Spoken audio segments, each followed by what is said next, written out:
Saidmurod Davlatov. Boy va kambag'al odamlarning fikrlash strategiyasi. 11-farq. Boylikning bizga xizmat qiladigan yaxshi, bizni xizmat qildiradigan yomon. Bekon. Kambag'al odamlar hamma narsani keyinga qoldirishadi. Boy odamlar esa qat'iyat tomondan o'ylashadi. Kambag'al odamlar keyin deb o'ylashadi. Boy odamlar esa hozir deb fikr qilishadi. Buni qanday tushunish kerak? Siz ham shuni ko'rgan bo'lsangiz kerak. O'zim ham shunday bo'lganman. Ko'pincha nimadir qilish kerak bo'lganda keyinga qoldiraverardim. Ertaga qilaman, ertadan keyinga qilsam ham bo'ladi deb o'ylardim. Qilinmagan ishlar ko'payib ketganda esa balki umuman qilishning keragi yo'qdir deb o'ylardim.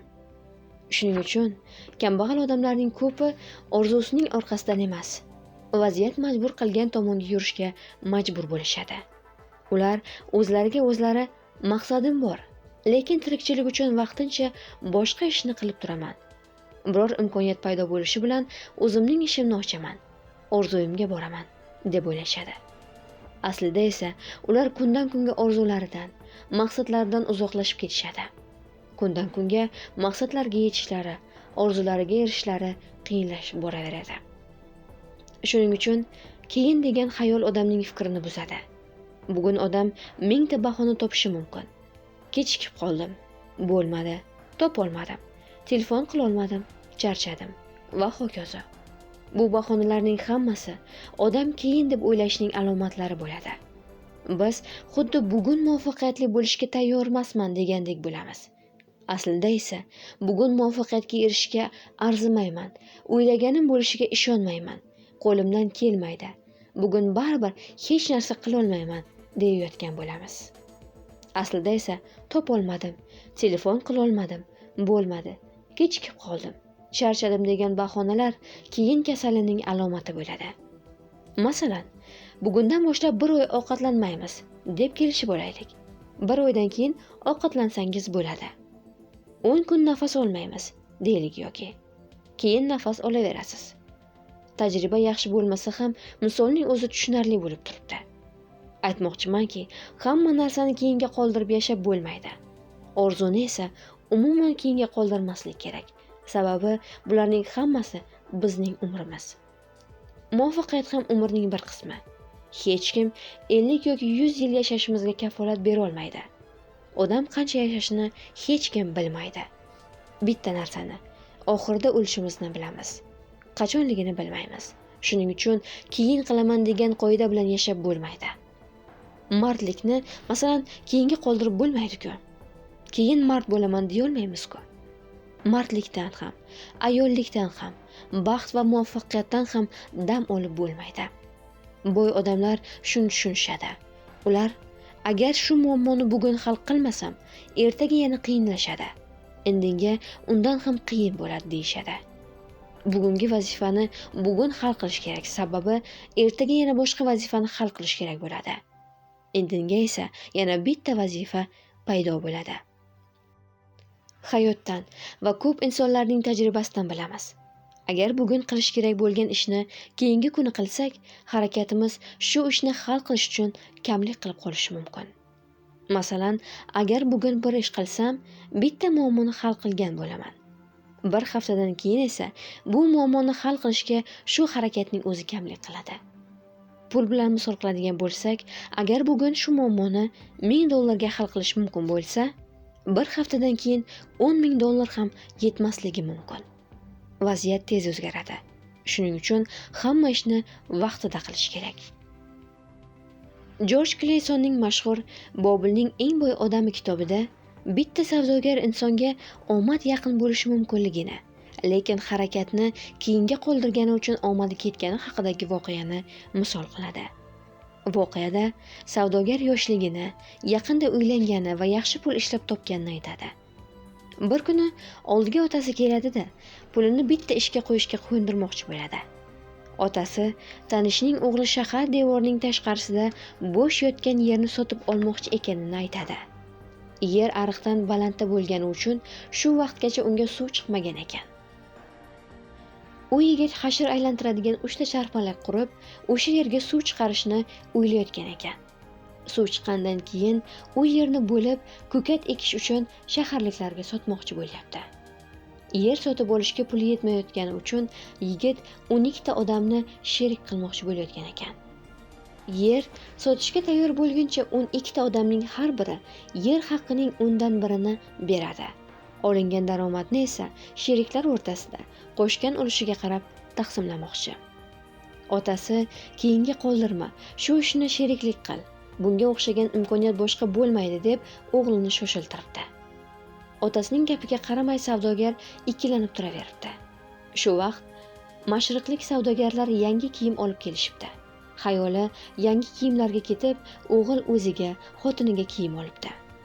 Xullas, harakat qilishi keyinga qoldirgani uchun savdogar kechikibdi. Keyin bu ishiga ancha pushaymon qilibdi. Otasi aytgan yer savdosi o'ylaganidan ham ko'p daromad beribdi.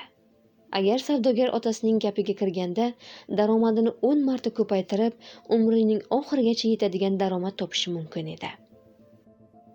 Shu kitobda mol olib sotadigan boshqa bir savdogar voqeasi ham yozilgan. Bir kun oqshom savdogar tuya olmoqchi bo'lib, 12 kun yo'l yurib shaharga kelganda, shahar darvozasi yopib qo'yilgan ekan. Devorning yoniga kapa qurib, tong otishini kutib yotibdi. Devor yo'lida turganda o'ziga o'xshab shaharga kira olmay qolgan bir dehqonni ko'ribdi. Gaplashib o'tirishganida dehqon bir suruv yosh qo'yi borligini, shuni sotmoqchi ekanini aytibdi. Xotini kasal yotgani uchun dehqon uyga qaytishga shoshilayotgan ekan. Shoshilib turgani uchun qo'ylariga arzon narx so'rabdi. Savdogar rozi bo'lib, qullariga mash'al olib keltirib, qo'ylarni sanatmoqchi bo'libdi. Chunki dehqon 900 ta qo'yim bor degan ekan. Lekin kechasi qo'ylarni sanashning iloji bo'lmabdi. Shuning uchun savdogar qo'ylarni tongda sanaymiz, shunda pulini beraman debdi. Dehqon tezroq uyga qaytmoqchi bo'lgani uchun qo'ylarning 3 tadan 1 haqqini hozir olishga rozi bo'libdi. Qolgan pulni esa savdogar tong otib, qo'ylar sanalgandan keyin ishonchli qulidan berib yuboradi debdi. Lekin savdogar qaysarlik qilib, kechasi pul berishga rozi bo'lmabdi. Ertasi kuni ertalab savdogar uyg'onishdan oldin shahar darvozasi ochilganda, ichkaridan 4 ta savdogar chiqib, dehqonning hamma qo'yini katta pulga sotib olishibdi. Dushman shaharni qamal qilmoqchi degan xabar tarqalib, shaharda yegulik narxi ko'tarilib ketgan ekan. Xullas, dehqon qo'ylarni savdogarga aytgan narxidan 3 marta qimmatga sotibdi. Shunga o'xshab, ba'zan omadning o'zi odamning oldiga keladi. Lekin keyinga qoldirgani uchun odam omadini qo'ldan chiqarib yuboradi. Shuning uchun omadsizlik ko'proq ishni keyinga qoldirishdan bo'ladi. Bugun qilsa bo'ladigan ishni ertaga qoldirmang. Bu eskidan qolgan, hamma biladigan odat. Uni bugunoq yo'q qiling. Kutib turmang, tez harakat qilishni boshlang. Biz bu odatni keyinga suraverish deb aytamiz. Buni juda oson tushuntirsa bo'ladi. Agar muhim xabarni eshitganingizdan keyin 72 soat ichida hal qilmasangiz va harakat qilishni boshlamasangiz, shunga o'xshagan xabardan foydalanish imkoniyati yana 5 yilga yo'qolib ketadi. Odat kuchliroq kelsa, irodangiz suslik qilib qolib ketaverasiz. Yana hamma narsani keyinga qoldiraverasiz. Ko'plar boy bo'lish orzusini o'ylashadi. Ko'pchilikda bu fikr anchadan beri bor. Kimdir buni 20 yildan beri o'ylayotgandir. Kimdir esa o'ylaganiga 15 yil bo'lgandir. Kimdir esa umr bo'yi o'ylaydi. Ammo to'g'risini ayting, boy bo'lish uchun nima qildingiz? Bu narsani keyinga qoldirmang. Keyinga qoldirish ko'pchilik omadsiz bo'lib qolishining asosiy sababi bo'ladi. Shuning uchun agar birorta fikr kelgan bo'lsa, reja tuzing. Harakat qilishga kirishing. 72 soatdan ko'p kechiktirmang. Shu vaqtning ichida albatta nimadir qilishingiz, nimanidir boshlashingiz kerak. Shundan keyin keyingi 72 soat ichida harakatni susaytirmasdan tez hal qiling va o'ylaganingizni amalga oshirishga harakat qiling. Esingizdan chiqmasin. Odam aqlli, chiroyli yoki kuchli bo'lgani uchun boy yoki muvaffaqiyatli bo'lmaydi. Barqaror harakat qilgani uchun boy bo'ladi. Shuning uchun ham boy odamlar hozir deb fikr qilishadi. Muammo paydo bo'ldimi, demak uni hal qilish kerak. Boy odam hal qilib bo'lmaydigan muammo yo'q deb o'ylaydi. Puli bormi yoki yo'qmi, buning ahamiyati yo'q. Aslini olib qaraganda, biz hozir boylar yoki kambag'allarni gapirayotganimiz yo'q. Biz hozir fikrlash qanday bo'lishini gapiryapmiz. Istagan bitta odam boy odamga o'xshab fikr qilishi mumkin. Cho'ntagida puli bo'lmasa ham. Agar shunday odamning oldida muammo paydo bo'lsa, u qulay vaqtni kutib o'tirmaydi. Muammoni qanday hal qilish mumkinligini o'ylaydi va keyinga qoldirmasdan hoziroq uni hal qilishga kirishadi. Shu narsa uning boy odamlarga o'xshab fikrlashini ko'rsatadi. Shu farqni Kleysonning Bobilning eng boy odami kitobidagi bitta voqeada ko'ramiz. Tuya sotish bilan shug'ullanadigan savdogar Debasir yoshligida otasining ustaxonasida ishlaydi. Keyinroq esa shu shahardagi bir qizga uylanadi. Hali yosh, tajribasi kam bo'lgani uchun topgani faqat ro'zg'orini tebratishga uchma-uch yetarkan. Bir kuni u ustaxonalarning egalari unga ishonishlariga, pulni keyinroq to'lashiga ruxsat berishlariga e'tibor qilibdi. Xohishi bilan nafsining yo'liga kirib, daromadidan xarajatini oshirib, o'zi bilan xotiniga chiroyli kiyimlar, chiroyli buyumlar sotib oladigan bo'libdi. Qanchagachadir pulni topganda berib yuribdi. Hammasi ko'ngildagidek ketayotgan ekan. Lekin keyinroq topgani tirikchiligiga ham, qarzni qaytarishiga ham yetmasligini ko'ribdi. Qarzga mol bergan odamlar pullarni so'rab kelaverishibdi. Do'stlardan qarz olishga majbur bo'libdi. Lekin olgan qarzini qanday qaytarishni bilmasmish. Oxirida xotini otasining uyiga ketib qolibdi. Debasir esa Bobildan boshqa shaharga biror imkoniyat qidirib ketibdi. 2 yil karvon yetaklab yuradigan savdogarlarga xizmat qilib, tirikchilik qilibdi.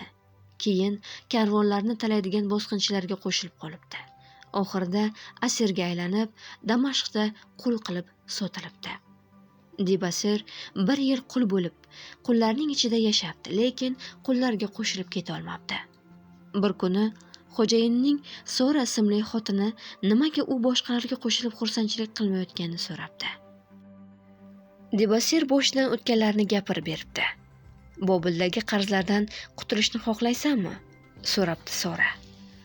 Xohlardim, lekin qulman. Shu ahvolda qarzimni qanday qaytarishni bilmayman, debdi u. Qarzing sening dushmaning bo'ladi. Ular seni Bobildan quvg'in qilishgan. Tashlab qo'yganing uchun qarzing o'sib, sendan kuchayib ketdi. Agar kuch topib qarzing bilan olishganingda erkin odam bo'larding. Shaharliklarning orasida hurmating bo'lardi. Lekin qarz bilan olishni istamaganing uchun Suriyada qul bo'lib qolaverasan, tushuntiribdi Sora. Shunda savdogar qanday holatga tushib qolganini tushunibdi va Bobilga qaytib, ishonib unga pul bergan odamlarning qarzlarini qaytarishga, yaxshi ko'radigan xotinni baxtli qilishga, qarindoshlarining ko'ngliga taskin va halovat berish kerakligini bilibdi. Sora yordam berib Debasir asirlikdan qochibdi. Qiyinchilik bilan sahrodan o'tib ona shahriga kelibdi. Odam agar nimanidir maqsad qilsa, o'sha maqsadiga yetadigan vositani ham topadi. Debasir oldin bitta unga qarz bergan odamlarning oldiga borib, ulardan to ishlab pul topguncha kutib turishlarini iltimos qilibdi. Qarz bergan odamlarning ko'pi uni ko'rganda xursand bo'lishibdi. Ba'zilari norozi bo'lib so'kishibdi ham. Lekin qolganlar yordam berishibdi. Sarroflardan bittasi Maton Debasir karvonboshi bo'lib Suriyaga borganini bilib, uni podshoh katta urushga chiqishdan oldin ko'p tuya sotib olishni topshirgan odamning oldiga jo'natibdi. Shu ishda yigitning bilimi va tajribasi qo'l kelibdi. Sekin-sekin Debasir yaxshi topadigan bo'libdi. Oxirida qarzlardan qutulibdi. Shaharda boshini baland ko'tarib yuradigan hurmatli odamlardan bo'libdi. Trening qatnashchisining voqeasi.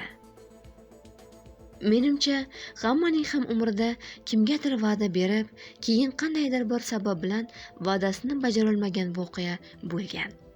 Men bir necha marta shunday vaziyatga tushib qolganman. Hozir eslasam, afsus qilaman. Yoshim 19 da. San'at kollejining talabasi edim. Odamlar bilan tez chiqishib ketadigan, qobiliyati bor, ijodkor, yuqorini ko'zlagan, Maqsadni baland qo'ygan odamman. Lekin meni orqaga tortadigan bitta odatim bor edi. Shu odat haliyam menga xalaqit beradi. Lekin hozir sekin-sekin undan qutulishga harakat qilyapman. Bu odat oddiy dangasalik. Dangasa bo'lganim uchun hamma narsani ertaga qoldiraveraman. Nazarimda ertaga albatta vaqtim bo'ladigandek edi. Lekin ko'pincha vaqtim yetmasdi. Shuni deb ko'p tanishlarim menga va'dasida turmaydigan odamdek qaraydigan bo'lishdi. Meni tizim biznesiga olib kelgan bir do'stim bor edi. Shu ishi uchun undan juda ham minnatdorman. Shuni deb hayotimda ko'p o'zgarishlar bo'ldi. Fe'lim o'zgardi, dunyoqarashim kengaydi. Yangi qadriyatlarim, maqsadlarim paydo bo'ldi. Xullas, bir kuni o'sha do'stim notebook sotib olmoqchi bo'ldi. Men charmdan qutichalar, sumkachalar, bezak va kamarlar yasaganim uchun oladigan notebookiga milliy naqsh solingan, metall bilan bezatilgan charm sumka yasab berishimni so'radi. Men rozi bo'ldim, lekin hozir to'g'ri keladigan charm yo'q. Kerakli charmni topishga bir oz vaqt kerak bo'ladi dedim. Vaqt o'tib borardi. Men esa har xil bahona topib ishni orqaga suraverardim. Ustaxona bo'sh emas, tikadigan mashina ishlamayapti derdim. Diplom ishiga tayyorlanayotganimda tikib berishga va'da qildim. Shunga o'xshash bahonalar bilan keyinga qoldiraverib, o'qishni ham bitirdim. O'qishni bitirganimdan keyin kollej ustaxonasiga kirishim mumkin bo'lmay qoldi. Do'stim esa va'da qilingan sumkani ololmay, kompyuteriga oddiy portfel sotib oldi. Shuni eslasam, hozir ham uyalaman. Xulosa, umr juda tez o'tib ketadi. Bizga xuddi hamma narsaga ulgurishimiz mumkindek ko'rinadi. Eng yomoni, hayotimizni yaxshi tomonga o'zgartirishi mumkin bo'lgan, bizning qadrimizni belgilaydigan ishlarni keyinga qoldiraveramiz. Qadri yo'q ishlarni esa tez qilamiz. Televizor ko'ramiz. Aktyorlarni, ko'rsatuv olib boruvchilarni nomma-nom taniymiz. Ishda g'iybatlashamiz. Boshliqlarni tanqid qilamiz. Omadsizligimizga bahona topamiz va hokazo. Odam muvaffaqiyatga erishish uchun sog' bo'lishi kerakmi? Menimcha, hamma bu savolga ha deb javob bersa kerak. Lekin sog' yurishga ham doim vaqt topolmaymiz. Kasal oyog'imizdan olmaguncha shifokorga bormaymiz. Lekin o'shanda ham shifokorning oldiga sog' bo'lish uchun bormaymiz. Og'riqdan qutulish, kasalmand yurmaslik uchun boramiz. Odam sog' yurishi uchun irodali bo'lishi, ya'ni sport bilan shug'ullanishi, parhez qilishi, yiliga kamida 2 marta oila shifokorning oldiga borishi, to'liq tekshiruvdan o'tishi, kasallik oldini oladigan ishlarni qilishi kerak. Mashinamizni tuzattiramiz, uyimizni ta'mirlatamiz, lekin badanga ham vaqtida qarab turish kerakligini esimizdan chiqaramiz. Ulug' bir inson agar dam olishga vaqting bo'lmasa, tez orada davolanishga vaqting bo'ladi degan ekan. Biz uchun eng aziz narsa oila bo'ladi. Bolalar bilan gaplashib o'tirishni, ota-onamizga xizmat qilishni keyinga qoldiraveramiz. Xuddi yaqinlarimiz kutib turishsa hech narsa qilmaydigandek ko'rinadi. Yomon tomoni, shu odatni tabiiy deb qabul qilamiz. Hatto keyin afsus ham qilmaymiz. Ishonavering, bolalarimiz tez bolalikdan chiqib katta bo'lishadi. Bir kuni shu eshik oldimizda yopilib, keyin ochilmaydi. Faqat biz ularga bolaligida bergan narsalargina ular bilan umrlarining oxirigacha qoladi. Ota-onamni eslasam, ko'nglimda o'tadigan narsalarni so'z bilan ayta olmayman. Yillar shunchalik tez o'tadiki, odam ko'p narsalarni ilg'ay olmaydi. Hayot kunma-kun o'tib, keksalik ham kelib qoladi. Kundalik tashvishlar bilan yurib, ularni unutib qo'yamiz. Birortasi telefon qilib qolmaguncha borliklari esimizdan chiqib ketadi. Bolalikda ota-onamizga bergan va'damiz, qariganingizda o'zim qarayman degan gaplar qayoqqa ketadi? Dunyoda 3 ta narsani qilish qiyin deyishadi. Birinchisi, vaqtida namoz o'qish. Biz hamma narsani qilishga tayyormiz, lekin o'zimizni tarbiyalashni yo tushunmaymiz yoki shunga irodamiz yetmaydi. Namoz insonni tarbiyalaydi, tartibga soladi, irodasini mustahkam qiladi, ruhini o'stiradi, aqlliroq qiladi, sog'ligini mustahkamlaydi. Ikkinchisi, keksa ota-onaga yaxshi qarash. Ayniqsa, kasal bo'lganlarda yaxshi qarash. Ishonavering, shu satrlarni yig'lab yozyapman. Biz ko'pdan ko'p tadqiqot o'tkazib, bitta ham bola ota-onasiga eng yaxshi kiyimni berolmasligini bildik. Modadan qolgan, eskirgani uchun o'zi kiymaydigan kiyimini berarkan. Bitta ham bola ota-onasiga eng yaxshi ovqatni bermas ekan. Hozir ham ota-onangiz sizning dasturxoningizda turgan ovqatni yemayotgan bo'lsa kerak. Agar ota-onamizga pul bersak, nimagadir shuni anchagacha eslab yuramiz. Har kuni xotinimizga, bolalarimizga pul berishimizni esa esimizdan chiqaramiz. O'tib ketmaslaridan oldin ota-onangizga xizmat qiling. Keyin topgan millionlaringizning foydasi bo'lmaydi. Ular bilan yana qancha vaqt birga bo'lishimizni hech kim bilmaydi. Agar mehrimizni ko'rsatishga ulgurmasak, agar keyinga qoldiraverganimiz yoki esimizdan chiqarganimiz uchun ular arziydigan ishlarni qilmasak, keyin o'zimizni kechira olmaymiz. Uchinchisi, qarzni vaqtida qaytarish. Qarz bergan odam ko'pincha imkoniyatingiz bo'lmagan vaqtda qarzni so'rab keladi. Pulingiz borligida esa boshqa tashvishlaringiz paydo bo'ladi. Shunda oldin shu muammoni hal qilay, keyin osonroq bo'ladi. Qarzni shunda qaytaraman deysiz. Aslida esa qancha orqaga sursangiz, qarzni qaytarish shuncha qiyin bo'ladi. Men o'zim shunday ahvolga tushib qolganman. Hech kimning bunday ahvolga tushgisi kelmaydi. Lekin ba'zan hayotda qarz olishga majbur bo'lasan. Agar suvga pichoq tiqsangiz, 1 sekunddan keyin izi ham qolmaydi. Lekin agar tasodifan yuzingizni tilib yuborsangiz, umringizning oxirigacha chandiq qoladi. Qarz xuddi chandiqqa o'xshaydi. Qarz olganingizdan keyin qarz bergan odam sizga hukmrondek bo'lib qoladi. Qarzni qaytarganingizdan keyin ham shu hukmronlik qoladi. Har safar ko'rishganingizda u shu narsani eslatmoqchidek tuyuladi. Hech qachon qarz olmang. Agar biznesga pul kerak bo'lsa, bankdan kredit oling. $1 million kredit olgan bo'lsangiz ham birorta odam biror narsa deb gapirmaydi. Lekin agar $1000 qarz olsangiz, shaharning yarmi biladi. Katta imkoniyat bo'lishini kutib o'tirmasdan, ishni bugun hal qilishni o'rganishimiz kerak. Agar kichkina imkoniyatdan foydalanishni o'rganmasak, katta imkoniyat kelmaydi. Bu dunyoda yashashning o'zi kamlik qiladi. To'g'ri yashashni o'rganish kerak. Hayotimizni aziz qiladigan tomonlardagi muammolarni birinchi navbatda hal qilishimiz lozim. Oila, sog'liq, o'zi istagan narsa bilan shug'ullanish, ota-onaga xizmat qilish, bolalarni tarbiyalash, Xudoning yo'lida yurish, yaxshilik qilish, insonlarga yaqin, do'stona muomala qilish. Shu ishlarni bajarishga shoshilish kerak. Men hozir sizga bir hikmatli voqeani aytib beraman. Shayton butun dunyodagi iblislarni yig'ibdi-da, biz odamlarni Xudoga iltijo qilishdan qaytara olmaymiz. Odamlar Xudoga yuzlanishlari bilan biz ularning ustidan hukmronligimizni yo'qotamiz. Shuning uchun bugundan boshlab biz ularning vaqtini o'g'irlaymiz. Odamlar namozlarni o'qiyverishsin. Vaqtlarni o'g'irlaganimizdan keyin odamlar doim nima bilandir band bo'lib, o'zlariga ham, Xudoga ham vaqt ajratolmay qolishadi. Bunga vaqtlari bo'lmaydi debdi. Buning uchun debdi shayton: odamlar Xudoni eslashlariga xalaqit berasizlar. Keyin kun bo'yi ularni shunday qaytarib turasizlar. Buning uchun nima qilish kerak? So'rashibdi iblislar. Mayda-chuyda narsalarga chalg'itib qo'ying. Fikrini har xil kerakmas narsalar bilan band qiling.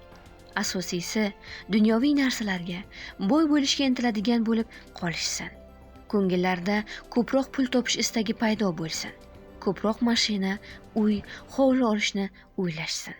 Restoranlar, kafelarga borish, qimmat kiyim olish, uyini qimmat ta'mirlash, qimmat mebel bilan jihozlash uchun ko'proq pul topishsin. Ularning ko'nglida ko'proq pul sarflash istagi, ko'proq qarz olish istagi paydo bo'lsin. Ko'p yilga kredit olib qarzga botib qolishsin. Ko'ngillarida faqat pul topish istagi bo'lgandan keyin odamlar Xudoni eslardan chiqaradi. Xotinlar kechqurungacha ishlab, erlari bir haftada 6-7 kun, 10-12 soatdan ishlab oilalariga, bolalarini tarbiyalashga vaqtlari qolmasin. Bolalari bilan birga gaplashib o'tirishga vaqtlari bo'lmasin. Shunda bolalari ertalabdan kechgacha ko'chada yuradigan, yomon odamlar bilan do'stlashadigan bo'lishadi. O'qishni o'ylamay qo'yib, oxirida bilimsiz bo'lib katta bo'lishadi. Shunda ularning oilalari buziladi. Yolg'iz yashashga majbur bo'lishadi. Alamdan ichkilikka o'rganishadi. Shunday qilingki, odamlarning uylarida televizorlari bilan kompyuterlari doim yoqiq tursin. Ko'proq vaqtlarini televizor bilan kompyuterning oldida o'tkazishsin. Xudoni o'ylashga vaqtlari qolmasin. Har bitta do'konda, restoranda fikrni buzadigan musiqa chalinib tursin. O'shanda ularning fikri berkiladi. Ularni borliq bilan bog'lab turadigan rishta uziladi. Kafedagi stollarda ko'pdan ko'p jurnal, gazetalarni yoyib qo'ying. Fikrlarning 24 soat reklama va yangiliklar bilan bombardimon qiling. Pochta qutilarini reklama, tovar buyurtiriladigan kataloglar, bepul tovar, xizmat va yolg'on umid bilan to'ldiring. Jurnallarda, televizorlarda ozg'in, chiroyli modellarni ko'rsating. Shunda erlari tashqi go'zallik asosiy narsa deb ishonadigan bo'lishadi va xotinlarini yoqtirmay qo'yishadi. Xotinlar doim charchab yuradigan bo'lishsin. Shunda tunda erlari bilan birga bo'lishni istamaydigan bo'lishadi. Xotinlar erlariga mehr bermagandan keyin erlari mehrni boshqa joydan qidiradigan bo'lishadi. Shu narsa oilani tez buzadi. Dam olishdan ham charchab qaytadigan bo'lishsin. Tabiatga borishga, Xudo yaratgan narsalarni zavq olishga vaqtlari bo'lmasin. Bundan ko'ra ularni xursandchilik bog'lariga jo'nating. Sport o'yinlariga, tadbirlarga, konsertlarga, kinolarga borishsin. Shunday qilingki, odamlar doim nimadir bilan band bo'lishsin. Hayotlarini kerakli ishlar bilan shu darajada to'ldirib tashlangki, ularning borliqdan kuch istashga vaqtlari qolmasin. Shunday qilsangiz, ular tez orada faqat o'zlariga ishonib, sog'lig'ini, oilarini berib, ishni deb, pulni deb yashaydigan bo'lishadi. Shunda biz istagan narsa bo'ladi. Mana shu reja juda zo'r. Aytilganlarning hammasi biz yashab turgan hayotga o'xshashni o'zingiz ham sezgan bo'lsangiz kerak. Nimani orzu qilishingizni, maqsadingiz nima ekanini bir o'ylab ko'ring. Bitta savol. Maqsadingizni yozib qo'yganmisiz? Yoki maqsadingiz tashqaridan kelganmi? Sababi men bir qolipdagi maqsadlarni ko'p eshitganman. Haqiqatan ham hayotda shuni istaymanmi? Yoki ijtimoiy stereotiplarni deb shu narsalarni maqsad qildimmi? deb o'zingizdan so'rab ko'ring. Nimani istaysiz? Yuvar to'g'ri aytganda, vannada cho'milish uchun kvartira emas, vanna kerak deb. Balki siz ham faqat vannada cho'milishni xohlayotgandirsiz. Balki dengizda cho'milishni istarsiz. Dengiz sohilida yashaydigan odamga vannaning keragi yo'q. Otangizning, qizingizning, o'g'lingizning hayotini yaxshilashni maqsad qilganmisiz? Unda bu maqsad haqiqatan ham sizning maqsadingizmi? Bu maqsad otangizning ishlamaslik, o'g'lingizning uy olish, qizingizning kelajakda xotirjam yashaydigan bo'lishi degan maqsadiga to'g'ri keladimi?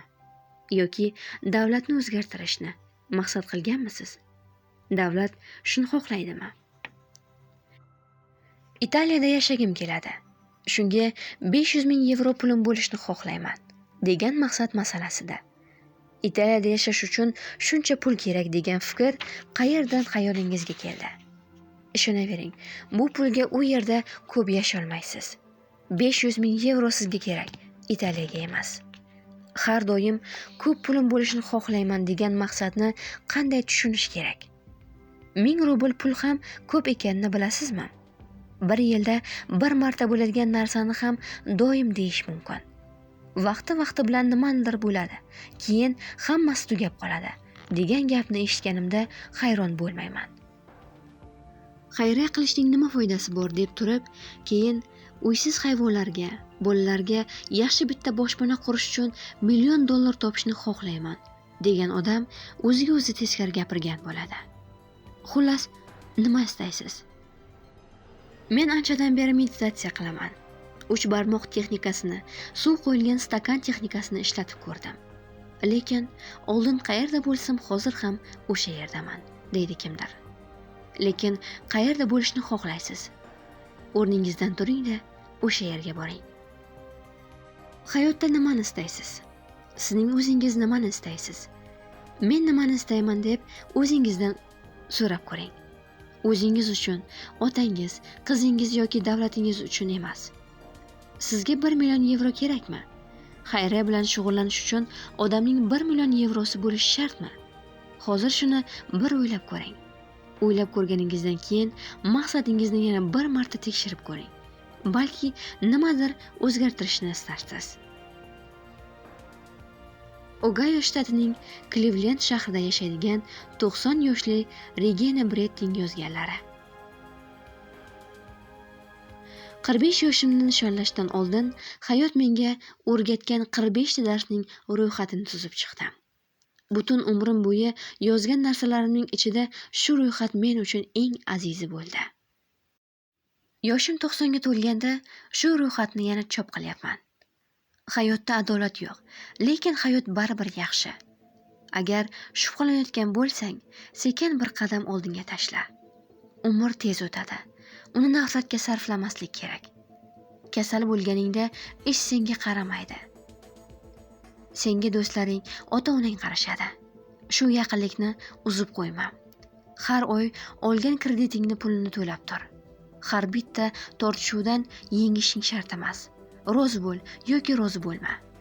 Yig'lasang, kim bilandir yig'la. Kim bilandir yig'lasang, darding kamayadi. Xudodan jahling chiqsa bo'ladi. Xudo tushunadi.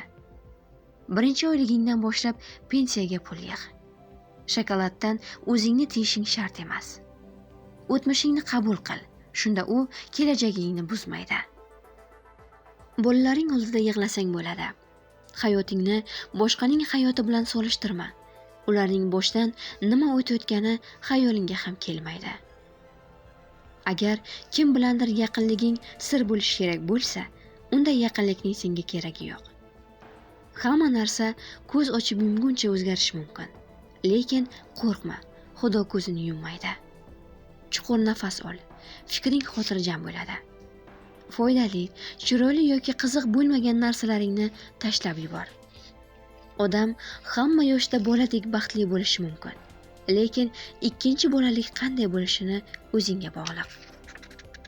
Hayotda yaxshi ko'radigan narsalaring orqasidan boradigan vaqt kelganda yo'q dema. Sham yo'q. Choyshabing yaxshi bo'lsin. Ichki kiyimingni chiroyli qil.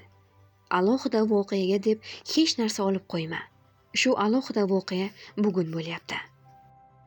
Ortiqcha olib tayyor tur. Keyin nima bo'lsa bo'lar. Bugunning o'zida eksentrik bo'l. Yorqin qizil rangli kiyim kiyish uchun keksa bo'lishni kutib o'tirma. Jinsiy aloqa qilganda eng muhim a'zo miya bo'ladi. Baxting o'zingning qo'lingda. Hayotda biror tashvishli voqea bo'lsa, 5 yildan keyin shu narsaning ahamiyati bo'ladimi deb o'zingdan so'rab ko'r. Doim hayotni tanla. Nima qilgan bo'lsa ham hammani kechir. Boshqalar sen haqingda nima o'ylashini o'ylama. Vaqt hamma narsani davolaydi. Vaqtga vaqt ber. Sharoit yaxshimi yoki yomonmi? Farqi yo'q, baribir o'zgaradi. O'zingga jiddiy qarama. Hech kim o'ziga jiddiy qaramaydi. Mo'jizaga ishon. Xudo bo'lgani uchun ham seni yaxshi ko'radi. Biror narsa qilganing yoki qilmaganing uchun emas. Hayotni o'rganma. Sen hayotga kelasan. Qancha yashashing kerak bo'lsa, shuncha yashaysan. Yosh o'lgandan ko'ra keksa bo'lib yashagan yaxshi. Bolalaringning bolaligi faqat bir marta bo'ladi. Oxirida sen o'zing va sevgini his qilganing ahamiyatli bo'ladi. Har kuni kechasi piyoda aylangan. Hamma yoqda mo'jiza borligini ko'rasan. Agar hamma qiyinchiliklarimizni biror joyga to'plab, boshqalarniki bilan solishtirishning iloji bo'lganida, uyalganimizdan sekin o'zimizning qiyinchiliklarimizni olib ketgan bo'lardik.